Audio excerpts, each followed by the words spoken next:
Nothing exists for itself alone, but only in relation to other forms of life. Free will is to mind. What chance is to matter? On the ordinary view of each species, having been independently created, we gain no scientific explanation. To kill an error is as a good service as, and sometimes even better than, the establishing of a new truth or fact. If the misery of the poor be caused not by the laws of nature, but by our institutions, great is our sin. I have called this principle, by which each slight variation, if useful, is preserved, by the term of natural selection. How paramount is future to the present, when one is surrounded by children. It is not the biggest, the brightest, or the best that will survive, but those who adapt the quickest. The more one thinks, the more one feels the hopeless immensity of man's ignorance. We are always slow in admitting any great change, of which we do not see the intermediate steps. A man's friendships are one of the best measures of his worth. I have been speculating last night what makes a man a discoverer of undiscovered things, and the most perplexing problem it is, many men who are very clever, much cleverer than the discoverers, never originate anything. Man selects only for his own good, nature only for that of the being, which he tends. Till facts are grouped and called, there can be no prediction. The only advantage of discovering laws is to foretell what will happen, and to see bearing of scattered facts.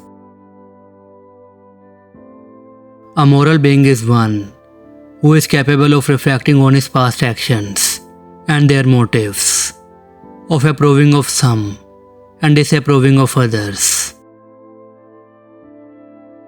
The highest possible stage in moral culture is when we recognize that we ought to control our thoughts. Great is the power of steady misrepresentation, but the history of science shows that fortunately, this power does not long endure. For the shield may be as important for victory as a sword or spear.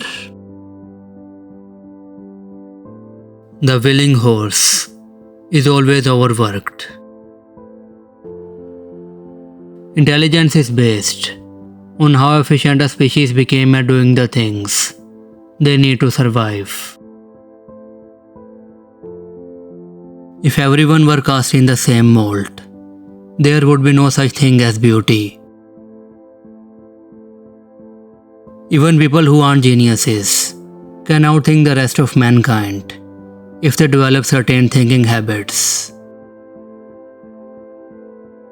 Nothing is easier than to admit in words the truth of the universal struggle for life, or more difficult, at least I have found it so, than constantly to bear this conclusion in mind.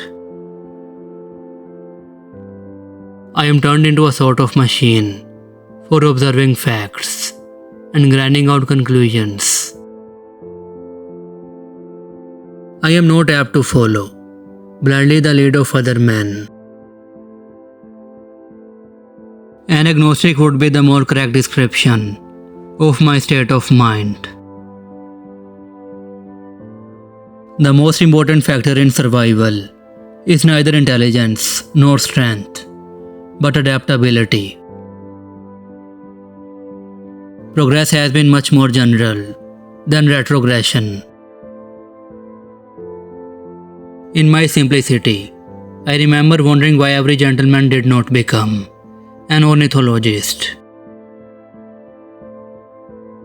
If I had not been so great an invalid, I should not have done so much as I have accomplished.